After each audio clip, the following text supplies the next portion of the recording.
Los cuentos de hadas nos enseñaron que la vida de una princesa era lo ideal. Encontrar el amor verdadero, vivir en un palacio y, claro, tener tú felices por siempre. Sin embargo, si nos adentramos a la verdadera vida de la monarquía, nos podremos dar cuenta que todo lo que nos relataban era mentira. Este día te traigo 3 historias bastante desafortunadas, que lo que menos tuvieron estas princesas fue un final feliz.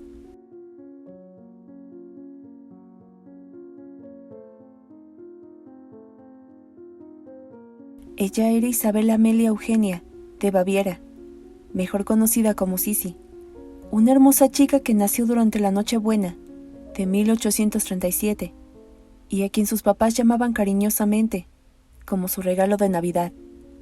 Sisi fue la tercera de los 10 hijos del duque Maximiliano y la princesa Ludovica de Baviera, que les habían inculcado las buenas costumbres y el gusto particular por la cultura clásica.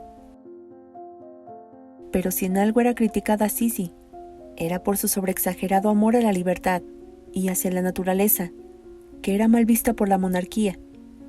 Este tipo de pensamiento la hacían diferente a sus hermanos y a la corte en general. Incluso, era bastante criticada, algo que no le interesaba, pues para ese entonces estaba enamorada de un joven. Solo que ese amor nunca se pudo concretar.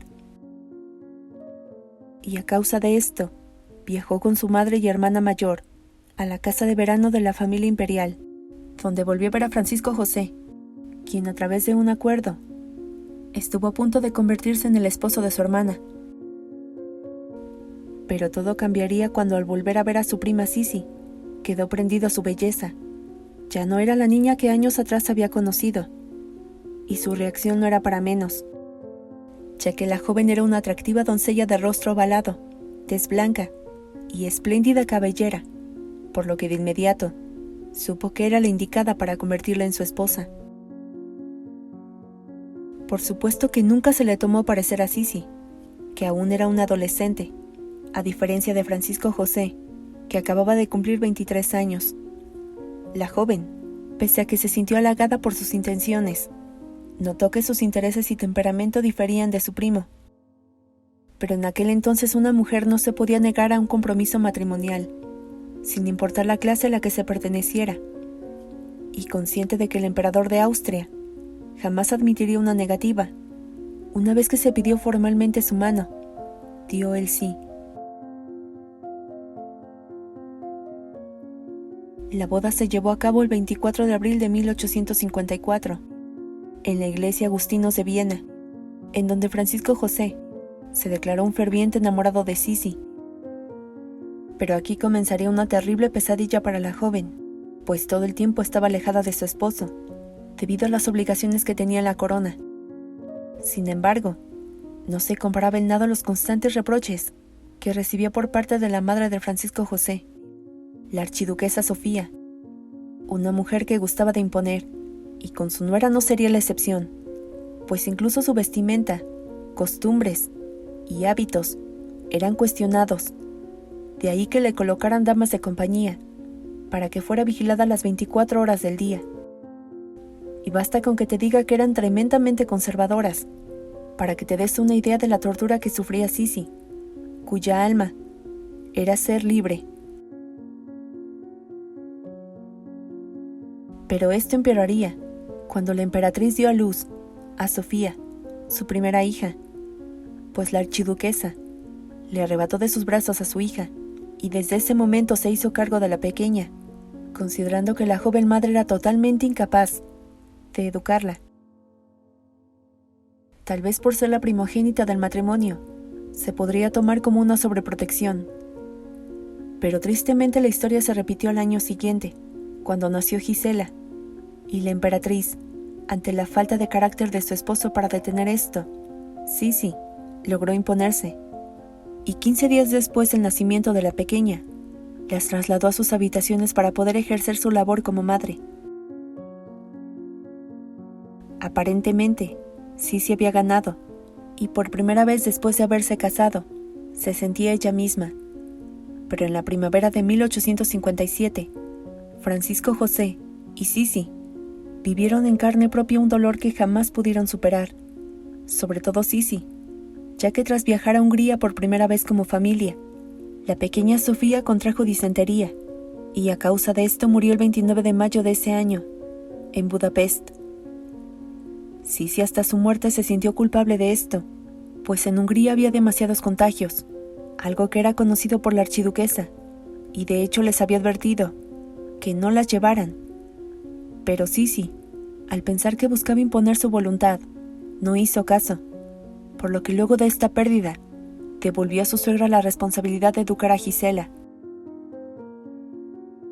La emperatriz cayó en una terrible depresión que ni siquiera superó, cuando un año después, su hijo Rodolfo nació. Nada podía ponerla de buen humor, ni siquiera cuando el 8 de junio de 1867, Francisco José y la emperatriz Elizabeth fueron coronados reyes constitucionales de Hungría, y como un obsequio, les regalaron un castillo barroco, en donde nacería un año después la última y más querida de sus hijas, la archiduquesa María Valeria. Pero su depresión se agudizó poco después de cumplir 50 años, cuando recibió el duro golpe de la muerte de su hijo Rodolfo, que apareció sin vida junto a su amante, María Betzera. Y es que se cuenta que Elizabeth era una firme defensora de incitar a sus hijos a casarse por amor, algo que ella siempre había deseado, pero desafortunadamente, su hijo Rodolfo volvió a repetir su historia, pues estaba casado con Estefanía de Bélgica, una joven a la que la emperatriz siempre juzgó de arribista. Y no solo eso, ya que en nada coincidían, pues mientras ella era muy conservadora y tradicional, su hijo Rodolfo, al igual que ella, era un alma libre.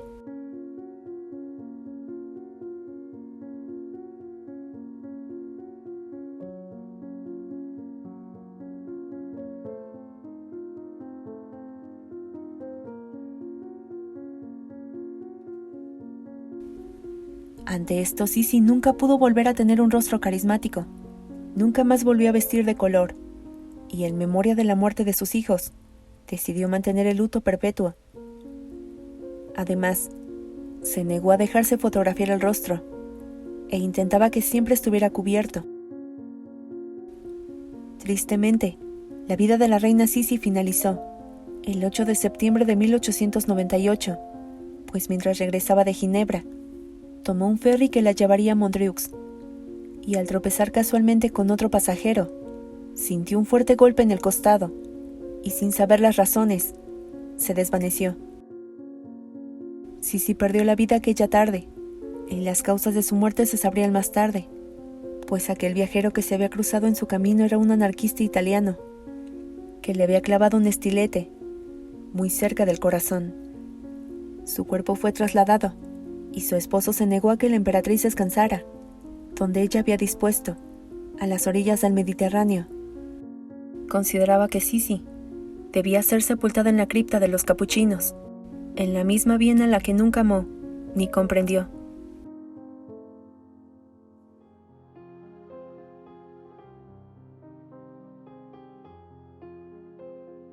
¿Quién era María Sofía Margarita Catalina von Erdal? Ella era una princesa alemana que sufría el desprecio de su cruel madrastra, Claudia Elizabeth María von Beniegen.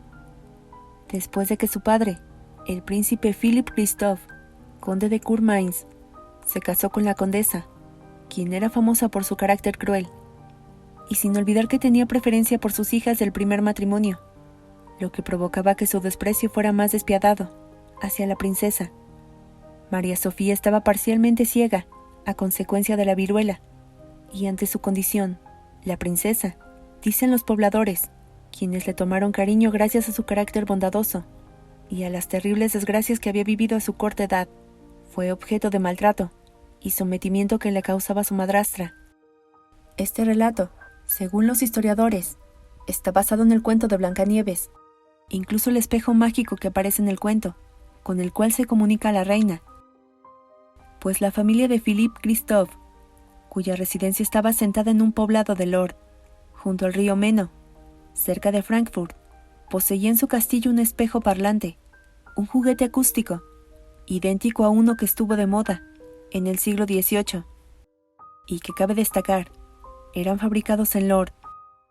Por cierto, este espejo que fue hallado en el palacio de la familia von Erthal se encuentra exhibido en el Museo Spessart, en la ciudad de Mainz, pues muchos no pueden creer que en realidad existió. Y obviamente los historiadores sabían perfectamente que las personas dudarían, por lo que se dieron a la tarea de recaudar más datos, y lo que los llevó a creer que los hermanos Grimm se basaron en la vida de María Sofía es que en la región existían las estrechas minas de Biber, con túneles de difícil acceso que requería el trabajo de hombres de baja estatura o de niños de menos de 10 años, en donde se realizaban jornadas bastante pesadas y con los que la princesa entró en contacto, por razones que no se conocen bien. Y hay que recordar algo, mucho antes de que existieran los derechos de los niños, no había quien los protegiera, así que los explotaban laboralmente, en condiciones de alto peligro, y aunque llevaban gorros y vestimenta vistosos, para evitar cualquier accidente, esto no impedía que salieran con lesiones, cortadas o hematomas que duraban días para sanar. Y con esta referencia, creo que ya te imaginas de quiénes te estoy hablando.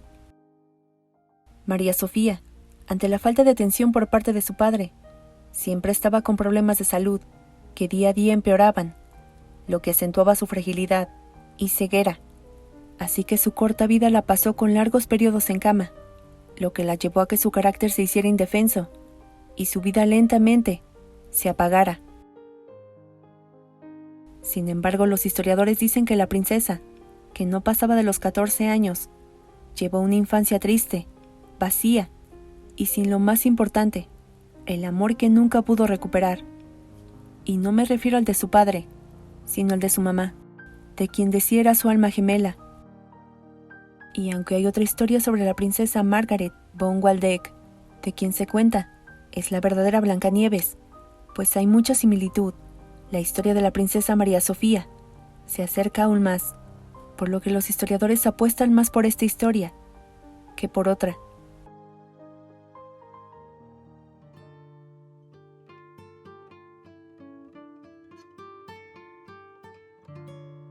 Posiblemente es la princesa más famosa y querida del mundo, Diana de Gales, o mejor identificada como Lady Di. Tras contraer nupcias, el 29 de julio de 1981, en la Catedral de San Pedro de Londres, gran parte de la humanidad fue testigo del amor, que estaban seguros, terminaría en un, y vivieron felices por siempre. Pero la verdadera pesadilla comenzaría meses después de su matrimonio, pues la monarquía obliga a cierto protocolo, que debe ser respetado, y Lady Di lo que menos tenía era seguir este protocolo. De ahí que fuera tan querida por el pueblo, pues en nada se parecía a todos aquellos monarcas que residían en el palacio de Buckingham, a los cuales siempre les incomodó su actitud. Diana Frances Spencer, quien creció en Sandringham, cerca de la finca de la familia real, se distinguió por su talento natural en la música, la danza y los deportes. Y ya para 1975, después de que su padre heredara el título de conde Spencer, se le nombró como Lady Diana. Diana, pese a tener un título en la monarquía, intentó llevar su vida lo más normal posible, pues llegó a conseguir trabajos mal pagados, a cambio de hacerse de su propio dinero. Pero su vida tomaría un rumbo diferente, pues en los 80 se reencontraría con su futuro esposo y padre de sus dos únicos hijos, William y Harry. Y me refiero a la hora, rey Carlos III, el hijo mayor de la fallecida reina Isabel II, a quien conoció cuando ella tenía 16 años y él 29, y tras un breve noviazgo ambos se comprometieron, y al poco tiempo se casaron ante la vista de más de 750 millones de personas. Su historia para muchos era un cuento de hadas, pero como princesa de Gales, debía desarrollar ciertas obligaciones en el extranjero para representar a la reina, que eran realizadas a su manera, pues se acercaba demasiado a las personas, algo que no está permitido al 100%, ya que no se puede romper el protocolo. Esto poco a poco le fue ayudando, y sin que lo esperara, las personas comenzaron a tomarle cariño, pues nunca antes una princesa se había acercado tanto a su pueblo. Pero por otra parte, su cuento de hadas comenzó a colapsar debido a la incompatibilidad e infidelidad, lo que provocó que el amor que le tenía se acabara por completo y terminara disolviéndose en 1996. Tras su separación, Diana asumió deberes altruistas, pues visitó muchos países que padecían hambruna, enfermedades terminales, marginación y pobreza extrema. Una acción que fue reconocida por los medios de comunicación, pues su enfoque poco convencional estaba dirigido a los niños, jóvenes, mujeres y hombres, sin importar la clase social o situación vulnerable. La princesa Diana se destacó inicialmente por su timidez, pero su carisma y amabilidad la hicieron merecedora del cariño de la gente, que la apoyaba al cuidar su reputación, pues luego del divorcio salieron comentarios que hasta ahora se desconoce de dónde provinieron, en donde decían que Diana había tenido una relación extramarital con el instructor de equitación de la familia, y que de hecho, su último hijo, debido a su parecido, era producto de esta infidelidad. Pero meses después fue desmentido, al afirmar que dicha relación sí se había llevado a cabo, pero que primero había nacido su hijo Harry, y posteriormente iniciaron la relación. Y es que mientras Lady Di se ganaba el amor del pueblo, el rey Carlos III era señalado como el causante de su separación, pues desde un principio le hizo saber a Diana que sus pensamientos solo le correspondían a una mujer, y ella era su exnovia Camilla Parker. Incluso durante una fiesta celebrada en 1989, Diana confrontó a Camilla sobre su aventura, que aunque le escondían muy bien, ella lo había notado desde un inicio. Diana era muy infeliz en su matrimonio, y tras finalizar lo dio a conocer en diversas entrevistas, al igual que habían intentado una reconciliación, pero ya no era posible, pues ambos estaban cansados de lidiar con tanta presión, que lo más sano era el divorcio. De esta manera su cuento de hadas finalizó, a la vista de muchas personas que lloraron su separación.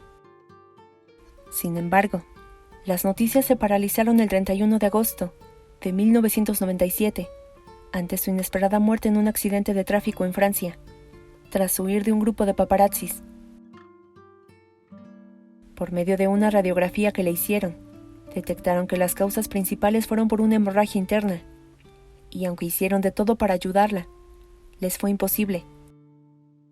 Pero muchos cuentan que no fue accidental, sino provocado. Algunos señalan a la Casa Real como causante de su muerte, ya que sabía tantos secretos que celosamente guardan. Pero esto no se ha podido comprobar. Únicamente queda como una teoría. 3 historias que nos demuestran que un cuento de hadas no siempre resulta con un final feliz, o bueno, al menos no en la vida real. Si te gustó el video, por favor regálame un like y compártelo con tu familia y amigos, me ayudarías mucho. Y antes de despedirme quiero enviarte un fuerte abrazo, Antonia García, ya que este video fue gracias a tu sugerencia. Yo soy Laura y ya sabes que te espero en el próximo video con una historia nueva, que seguramente será aún más estremecedora. Hasta la próxima.